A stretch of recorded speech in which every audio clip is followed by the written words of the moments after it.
C'était une première dans cette Afrique francophone qui venait tout juste d'accéder à l'indépendance. Une intervention militaire française visant non pas à venir en aide à un pays en proie à une agression extérieure, mais à permettre à un dirigeant mal en point de récupérer son pouvoir. Et donc, une ingérence armée de l'ancien colonisateur dans la vie politique d'un État en principe indépendant. Une première, mais pas une dernière. C'était en 1964 au Gabon.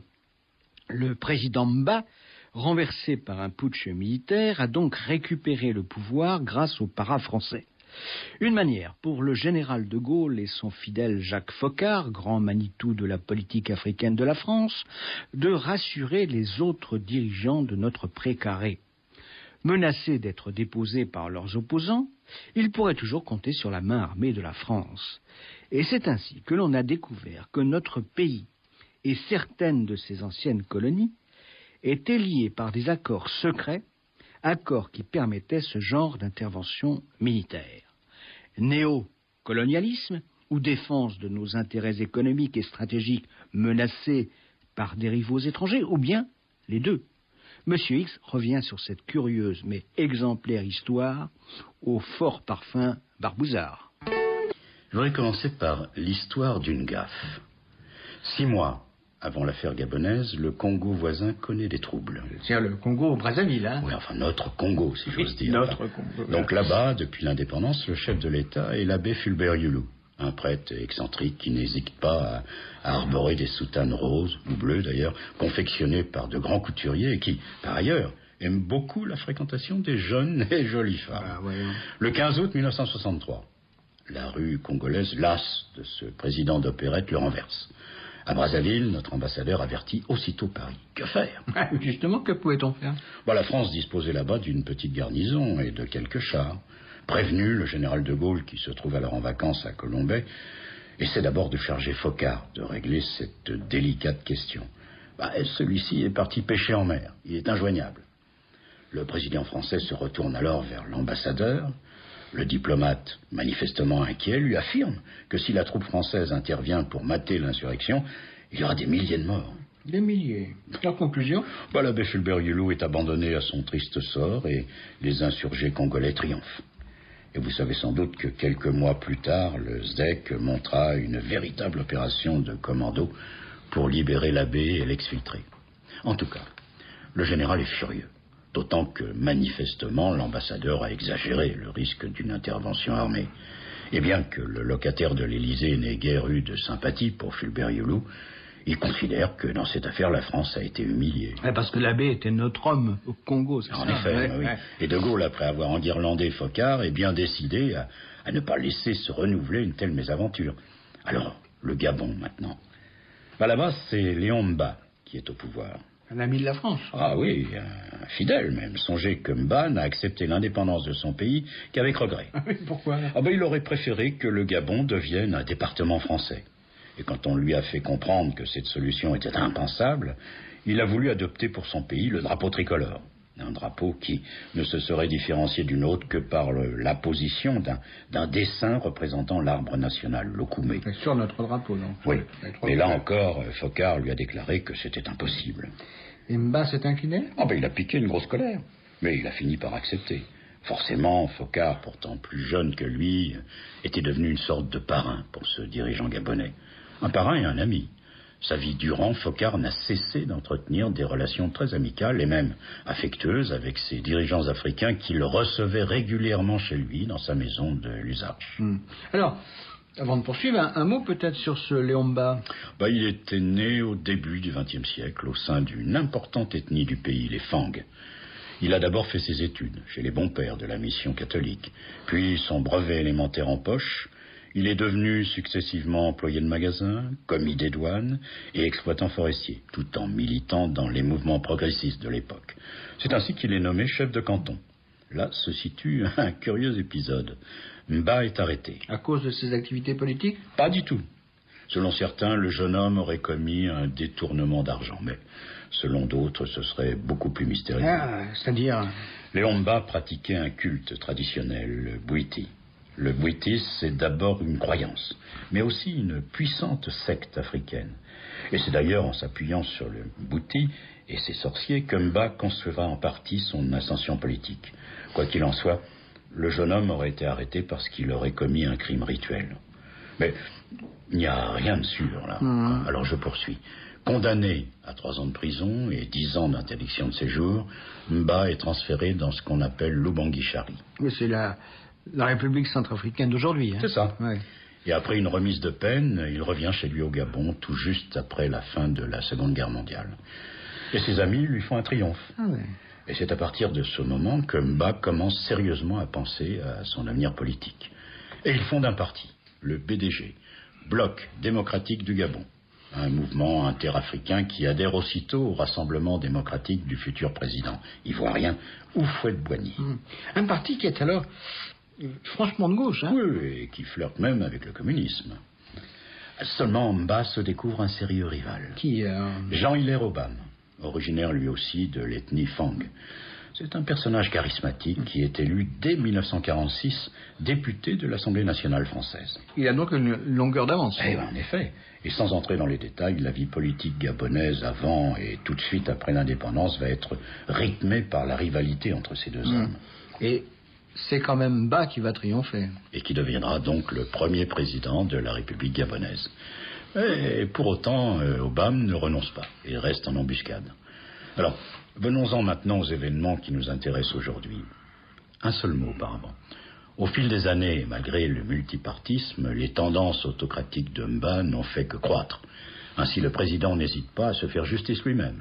Il frappe, par exemple, ceux qui lui manquent de respect. Et lui-même. Oui, il utilise ce que les colons appelaient la chicotte. Oui, je crois, un gros bâton dont il se servait pour châtier les indigènes. Et il arrive parfois à Mba, si un passant ne l'a pas salué lorsqu'il passe en voiture, de s'arrêter et de bastonner l'insolent. En d'autres occasions, il s'amuse à jeter d'autres impudents dans le coffre de son auto présidentiel et de circuler ainsi dans Libreville. Curieux amusement, hein? Oui, je suis d'accord, mais enfin, toutes ces marques de despotisme finissent par hériter les Gabonais. Mba, qui n'est pas un imbécile, finit par s'en rendre compte. Et pour reprendre les choses en main, il dissout l'Assemblée nationale en février 1964 et décide de provoquer rapidement de nouvelles élections avec une campagne électorale la plus courte possible. Oui, il veut accroître son pouvoir et surtout empêcher l'opposition de s'exprimer. Oui, c'est ça. En fait, Mba, gagné par la folie des grandeurs, veut régner en maître absolu sur son pays. Et en même temps, il procède à une sévère épuration dans l'administration. Mais dans l'ombre, un putsch se prépare. Alors, qui se trouve derrière ce complot-là? De jeunes officiers, dont certains, et c'est important pour la suite de cette histoire, ont été formés en France. Et dans la nuit du 17 au 18 février 1964, ces jeunes gens passent à l'action.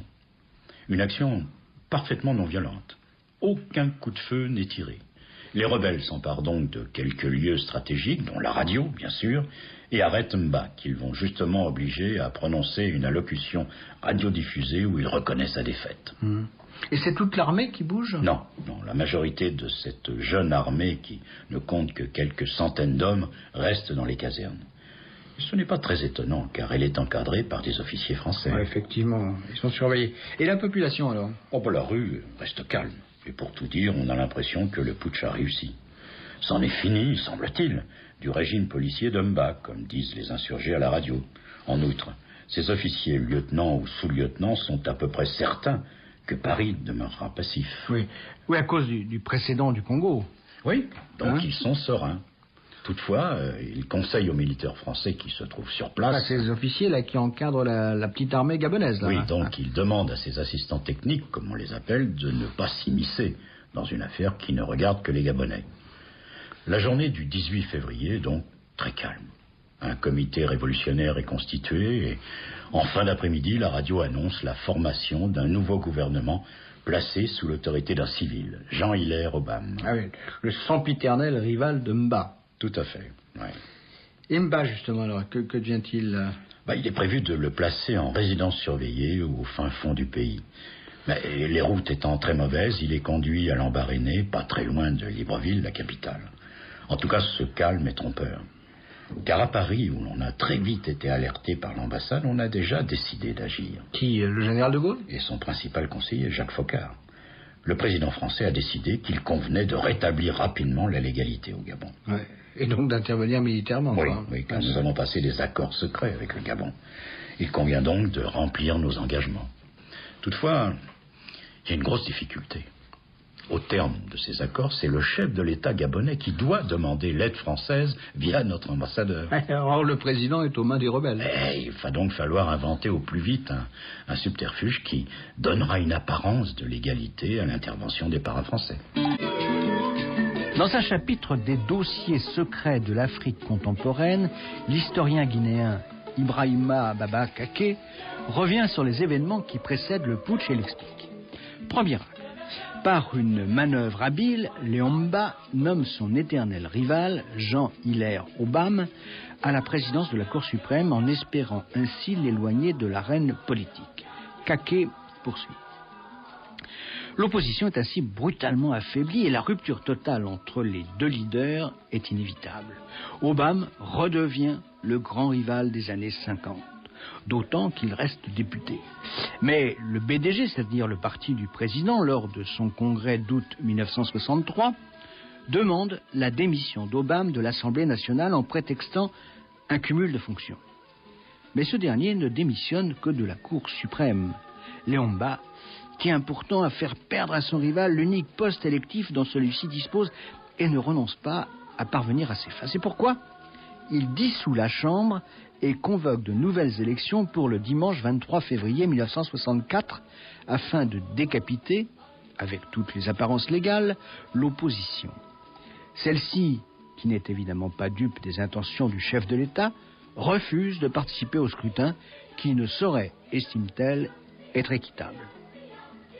Dans les casernes, quelques jeunes officiers prêtent une attention soutenue aux événements qui se jouent sur la scène politique.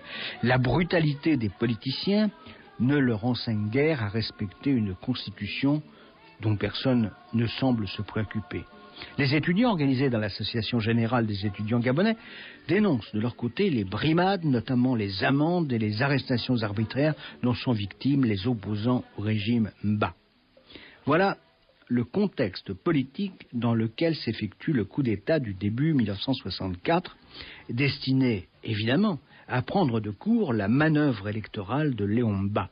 Un coup réussi jusqu'à ce que les Français en décident autrement. Ces dossiers secrets ont été édités par Jeune Afrique Livre en 1989.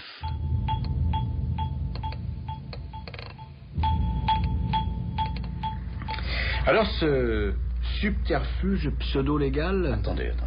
Il faut d'abord que je vous dise ceci. Obama, placé à la tête donc du gouvernement provisoire par les putschistes, est beaucoup moins naïf que ces derniers, et il a compris que les Français brûlaient d'intervenir. Alors, il prend les devants. Mais comment ? Il envoie un message à notre ambassadeur, il s'engage à protéger tous les biens des étrangers. Oui, parce que bien souvent, les interventions armées des grandes puissances sont légitimées par ce prétexte. C'est ça, oui, la protection de leurs ressortissants. Bon, c'est bien pratique.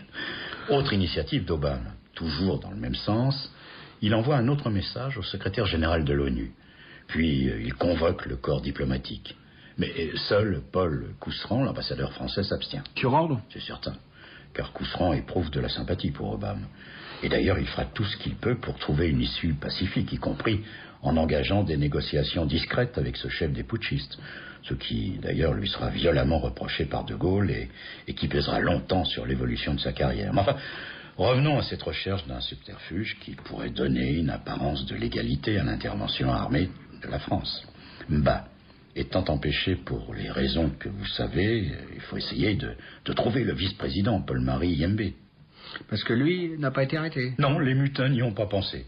Sans doute parce qu'ils estimaient que ce personnage falot ne représentait aucun danger. Et puis au moment du putsch, ce Yembé se trouve alors à l'autre bout du pays, dans sa province natale. Et on n'arrive pas à le joindre. C'est qui ? C'est une petite cellule qui s'est réunie à Paris dès l'annonce du putsch. Autour de Jacques Foccart, il y a là, entre autres, Maurice Robert, l'un de ses proches patrons de la division Afrique au sein du SDEC. Pierre Guillaume, ancien ministre de la Défense et qui pilote le secteur énergétique français.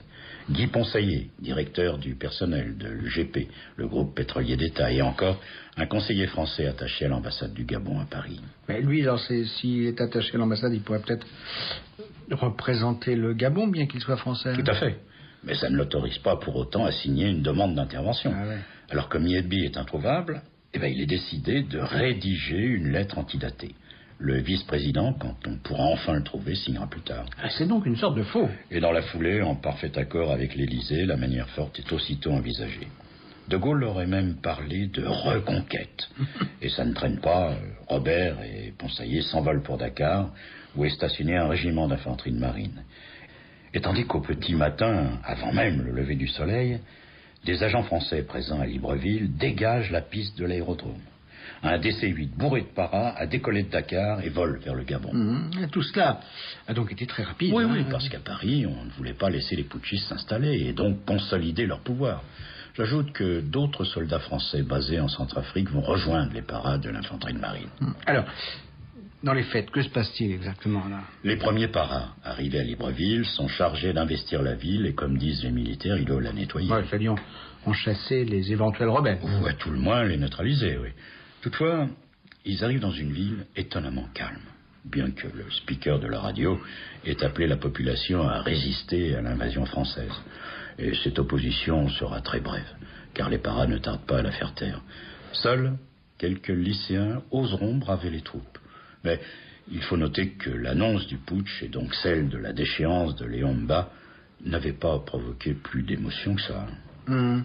La rue n'avait pas bougé. En tout cas, ça signifie que les militaires français n'ont pas besoin d'user de la force. Ah, attendez, je n'ai pas fini. Les soldats venant de Centrafrique, à peine débarqués, sont dirigés vers le camp de Lalala, tout près de la capitale.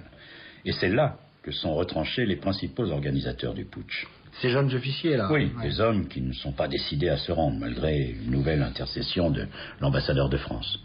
Une médiation, par ailleurs, inutile, car les deux civils qui sont arrivés en même temps que les troupes, Robert et Ponsaillé, ont déjà décidé de liquider l'affaire dans la journée. Liquider, y compris en utilisant la force, donc? Eh, c'est exact.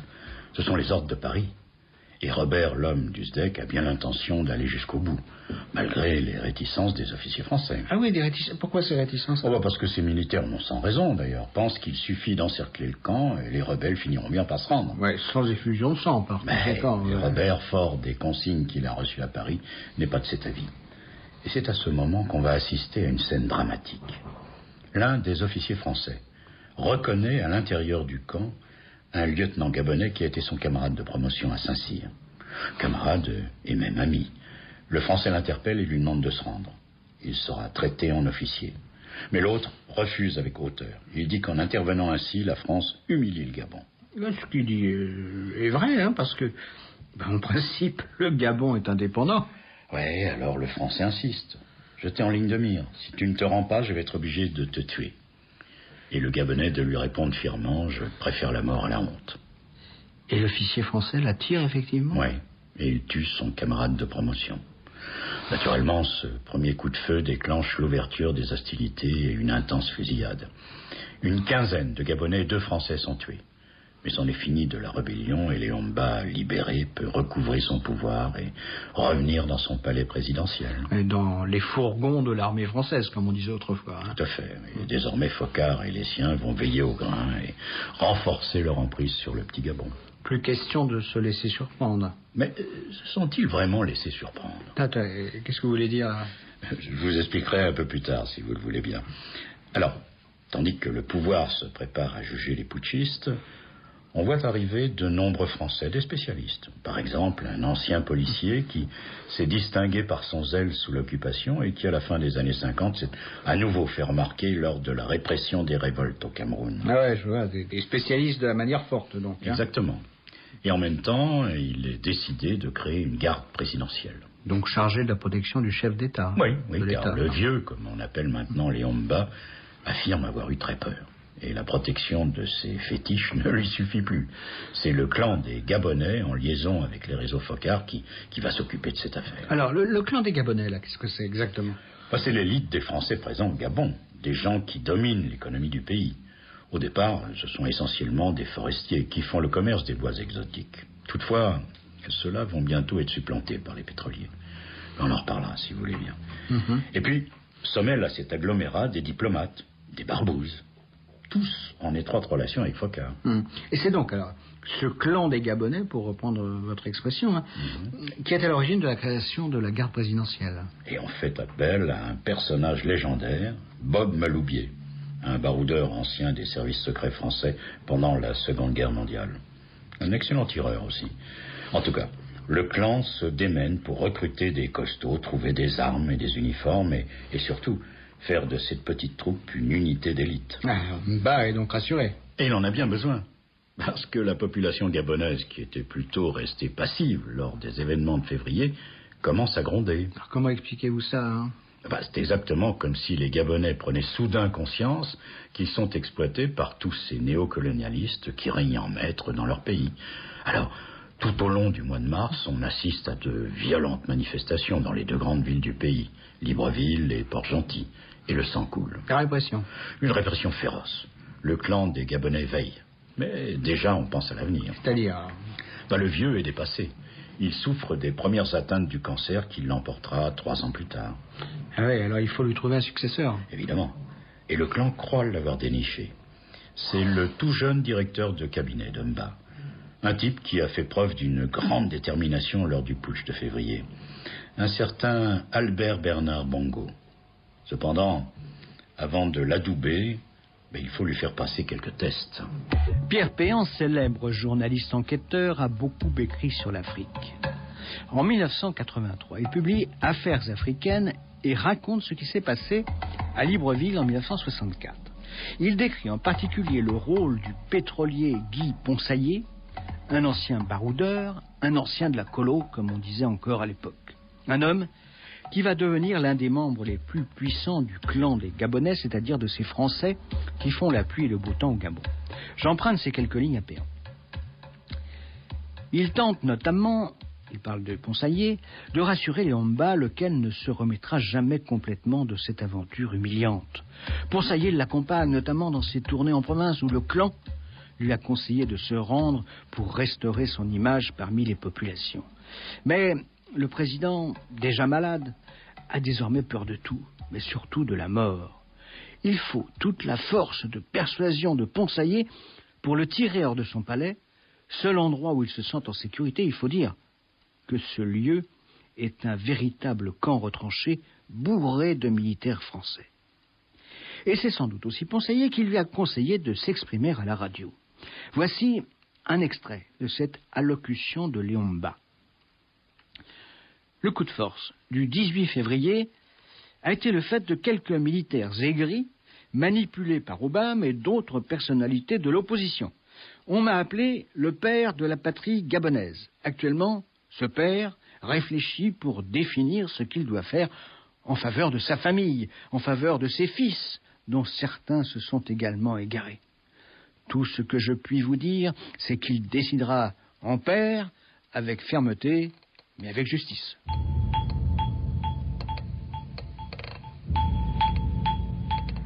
Avant d'en venir à la fulgurante ascension du jeune Bongo, un mot sur le procès des putschistes.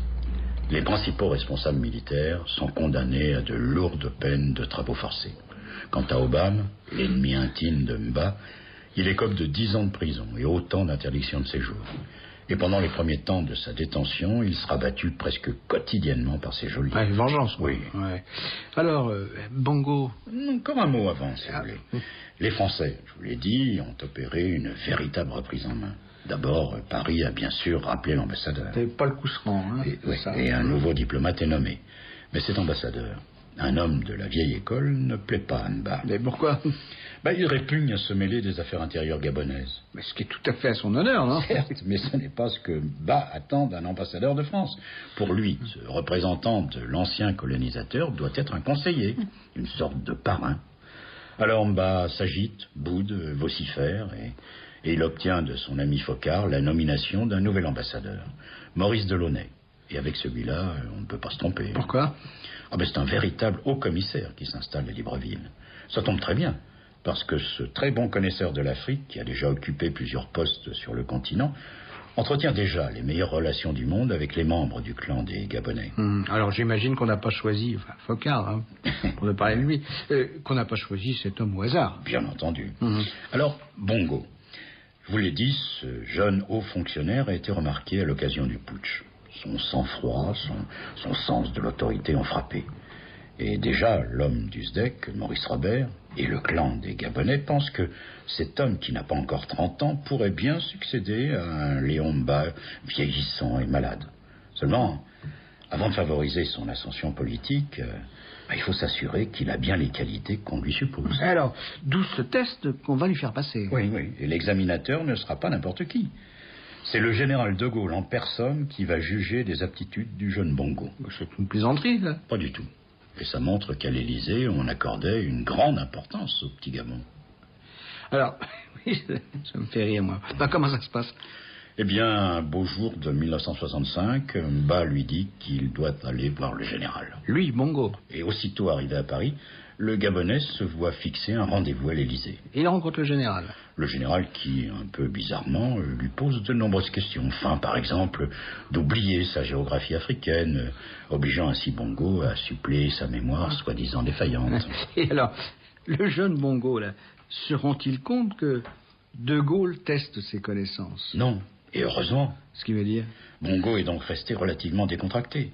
Je dis bien relativement, parce que pour ce jeune Africain, le moment était bien suffisamment impressionnant comme ça. Ouais, devant De Gaulle, ouais. Est-ce que Bongo a passé le test avec succès?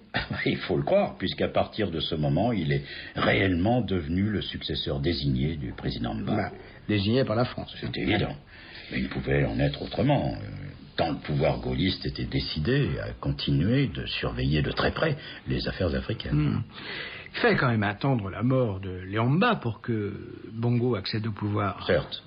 Alors comme il fallait faire vite et que la santé vacillante de Mba lui imposait des séjours de plus en plus fréquents à Paris, là encore on a trouvé toute une série de subterfuges. Ouais, expliquez. Hein.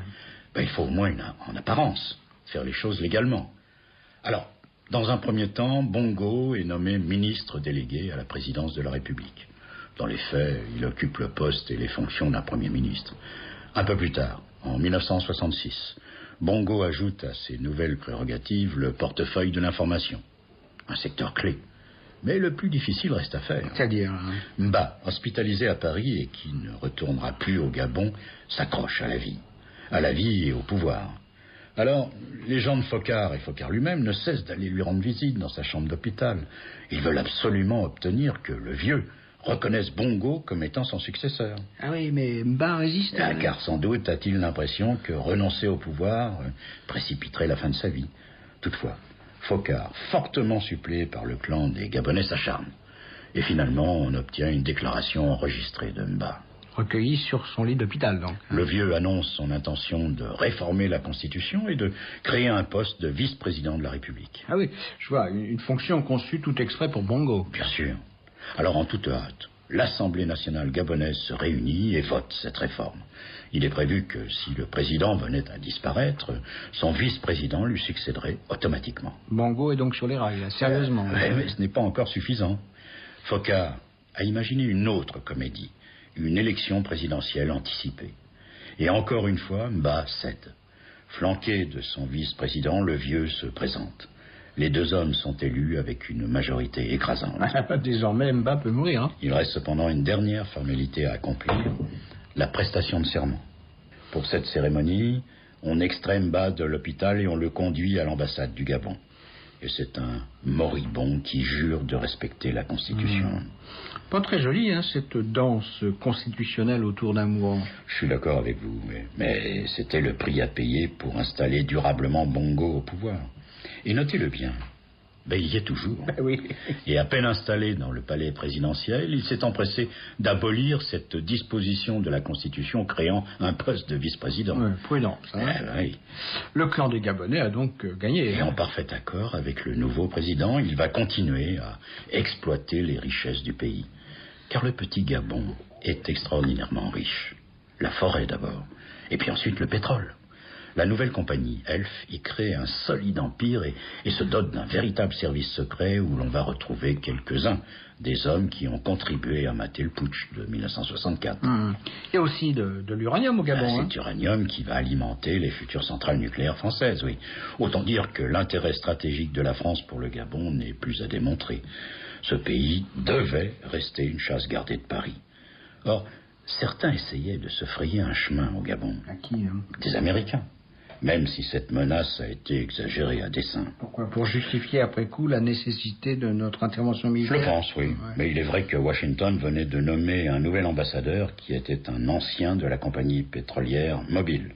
Et ce n'était certainement pas par hasard. Et puis, on a prétendu que le rival de Léon Mba, Jean-Hilaire Obama, aurait reçu le soutien de l'ambassade états-unienne. Vrai ou pas, ça je ne sais pas. Mais qui veut noyer son chien l'accuse d'avoir la rage, n'est-ce pas? En tout cas, cette affaire gabonaise aura une conséquence assez extravagante. Quoi? Foccart va maintenant demander à certains dirigeants africains de signer des demandes d'intervention en blanc. Attendez, demandes qui permettront éventuellement aux forces armées françaises de rétablir au pouvoir ces mêmes dirigeants? C'est ça, oui. Dans le cas où ces chefs d'État seraient empêchés de le faire, par un putsch, par exemple. Et Foccart conservera ces précieux documents dans son coffre de la rue de l'Élysée. C'est quand même assez ahurissant. Hein. Et voilà, alors, un dernier mot avant de nous quitter. Vous avez laissé entendre tout à l'heure que le putsch de février n'était pas tout à fait une surprise. En effet. Un Gabonais au moins avait eu vent de ce qui se préparait. Bongo, directeur du cabinet du président. Et a-t-il averti ce dernier alors? Vraisemblablement. Et l'information est remontée à Paris. Chez Foccart, non? Et alors on n'a rien fait pour prévenir le coup? Certains ont peut-être pensé qu'il y avait là une bonne occasion de se débarrasser de Mba. Un président qui devenait de plus en plus insupportable et capricieux. Et surtout, un dirigeant qui n'opposait pas une résistance suffisante face aux convoitises états-uniennes. Un dernier mot sur la curieuse personnalité de Léon Mba, premier président du Gabon. Je l'ai trouvé dans le livre de son successeur et fils spirituel, Omar Bongo. Omar parce qu'il s'est converti à l'islam. Le président gabonais raconte: un jour, je viens au palais. Je trouve des gens en slip étendus par terre. Il y avait des gardes, la chicotte à la main, qui s'apprêtaient à les frapper. J'ai dit aux gardes de ne frapper personne. Ils ont obéi. Le président s'est fâché. Nous avons eu une explication. Je lui ai dit que ça ne servait à rien. Vous avez beau les frapper, vous ne changerez pas les gens. Il s'est raisonné, finalement, les gens n'ont pas été frappés. Quant aux gardes, ils ont compris et ils ont répété ce qu'ils avaient vu. En réalité, c'était la façon un peu particulière qu'avait Léon Mba de nous apprendre le civisme. L'ouvrage de Bongo, Blanc comme nègre, un entretien avec Héry Routier, a été publié par Grasset. Puis je voudrais aussi vous parler d'un autre livre, Les 100 clés de l'Afrique, de Philippe Lémarie et Thierry Perret, chez Hachette Pluriel, qui vient tout juste de sortir.